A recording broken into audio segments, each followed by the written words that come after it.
नमस्कार, स्वागत है आप सभी का द बिहार टॉप में। मेरा नाम उदित तारन है।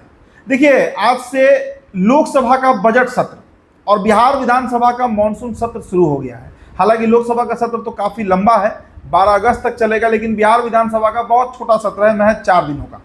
अब ये तय माना जा रहा है कि इस बार का जो सत्र है, खासकर लोकसभा का, उसमें जमकर बवाल होने जा रहा है। कल ही एनडीए की सर्वदलीय बैठक की गई थी, इसमें जदयू ने स्पष्ट कर दिया कि बिहार को विशेष राज्य का दर्जा मिलना चाहिए। उधर मांझी अपना एक अलग ही राजनीतिक चल रहे हैं। 25 विधानसभा सीटों की उन्होंने मांग रख दी है और यह भी स्पष्ट कर दिया है कि चाहे स्थितियां जो भी बने, वो रहेंगे तो बीजेपी के साथ ही रहेंगे। नीतीश कुमार को भागना है तो भागे, नीतीश कुमार को महागठबंधन में शामिल होना है तो शामिल हो जाए, लेकिन मांझी रहेंगे एनडीए में ही। इस बीच चिराग पासवान का क्या स्टैंड? देखिए, कल ही हमने एक खबर आपको बताया था, इसमें हमने तर्कों पर इस बात को कसा था कि क्यों चिराग पासवान एनडीए के साथ रहेंगे, बीजेपी के साथ रहेंगे। लेकिन क्या सच में चिराग पासवान की नजदीकियां नीतीश कुमार से इतनी बढ़ गई हैं कि वो अब नीतीश कुमार की जुबान बोलने लगे हैं?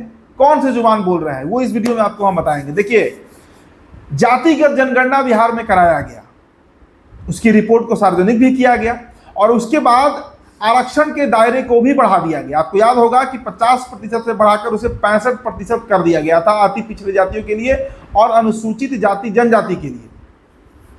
हालांकि पटना हाई कोर्ट ने उस पर स्टे लगा दिया, कहा कि सरकार का जो यह फैसला है आरक्षण के दायरे को बढ़ाना, वो असंवैधानिक है, अनकॉन्स्टिट्यूशनल है। जिसके बाद एक बार फिर से बिहार में गर्मा गर्मी हुआ खूब। बीजेपी भी कही कि हम जाएंगे सुप्रीम कोर्ट तक, हलफनामा भी दायर किया गया। लेकिन इन सब के बीच जातिगत जनगणना का जो मसला है, जदयू चाहती है कि पूरे देश में जो केंद्र की सरकार है वो जातिगत जनगणना कराए, कास्ट सेंसस कराए और ये गिने कि किस जाति की आबादी पूरे देश में सर्वाधिक है, कौन कौन सी जातियां हैं जिनकी आबादी बहुत कम है और उनके लिए केंद्र की सरकार क्या क्या योजना ला सकती है। अब देखिए, बीजेपी कभी से भी जातिगत जनगणना की पैरोकार नहीं रही। हालांकि बिहार में जो काउंटिंग हुआ कास्ट सेंसस का, उसमें समर्थन था बीजेपी का, लेकिन केंद्र में कभी भी बीजेपी नहीं चाहेगी कि वो कास्ट सेंसस कराए। और बीजेपी का ही नहीं, कांग्रेस भी कभी नहीं चाहती थी कि दरअसल देश में जातिगत जनगणना कराई जाए, क्योंकि इससे सामाजिक संरचना जो है, सामाजिक जो ढांचा है, वो गड़बड़ा सकता है। अब देखिए, चिराग पासवान के द्वारा बड़ा बयान सामने आया है। चिराग पासवान ने, और बार बार इस बात को वो कहते भी रहते हैं, 4 दिन पहले भी उनका एक इंटरव्यू आया था, उसमें भी उन्होंने कहा था कि देश में जो कास्ट सेंसस होगा इसके वो पैरोकार है, वो पक्षधर है। चिराग पासवान भी चाहते हैं कि इस राष्ट्र में एक बार जातिगत जनगणना जो है, जो 1931 में अंतिम बार कराया गया था, वो कराया जाए, ताकि जातियों की गिनती हो जाए और कौन सी जाति की क्या स्थिति है आबादी के अनुसार वो पता लगाया जा सके। तो कहीं ना कहीं चिराग पासवान के इस बयान से जदयू को तो जरूर बल मिला है। देखिए, बिहार की राजनीति इन दिनों बड़ी उबाल पर है।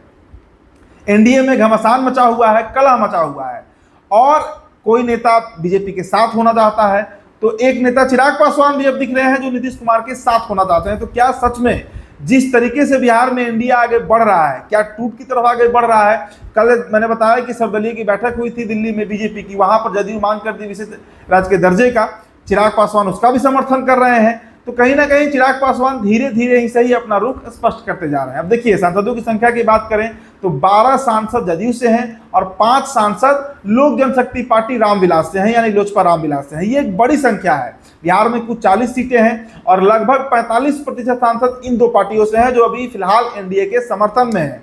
अब ऐसी स्थिति में बार बार ये खबर आती है कि नीतीश कुमार फिर से पलट सकते हैं, नीतीश कुमार इंडिया गठबंधन में जा सकते हैं। तो क्या चिराग पासवान भी नीतीश कुमार का दामन थामकर एनडीए से स्किप करेंगे?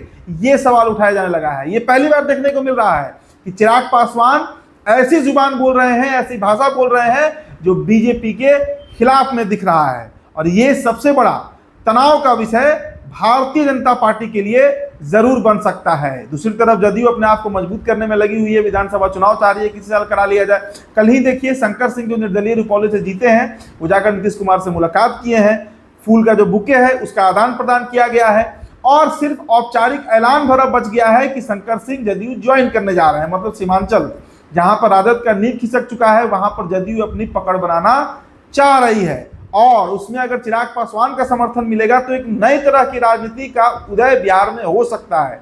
इसमें महागठबंधन अलग होगा, चिराग और नीतीश एक साथ होंगे और बीजेपी एक तीसरे मोर्चे के रूप में बिहार में दिख सकता है। जो भी प्रारूप होगा वो तो भविष्य में पता चलेगा, लेकिन आज के डेट में बीजेपी के लिए टेंशन का विषय जरूर होगा कि चिराग पासवान इस तरीके की बात क्यों कर रहे हैं।